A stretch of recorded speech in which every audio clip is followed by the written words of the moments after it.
দেশের অর্থনীতিকে আরও গতিশীল করবে জাতীয় লজিস্টিক নীতি।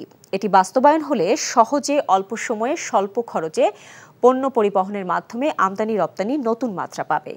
বঙ্গবন্ধু আন্তর্জাতিক সম্মেলন কেন্দ্রে অনুষ্ঠিত জাতীয় লজিস্টিক নীতি অবহিতকরণ সভায় উঠে আসে এমন মন্তব্য।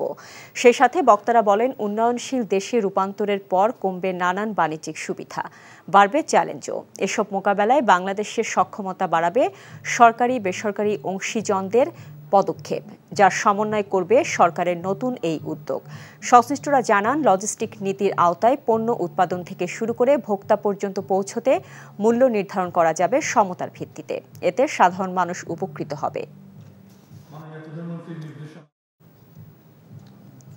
বিকাশে কম খরচে ক্যাশ আউটের লিমিট বেড়ে 50,000, প্রিয় এজেন্টও 2টা।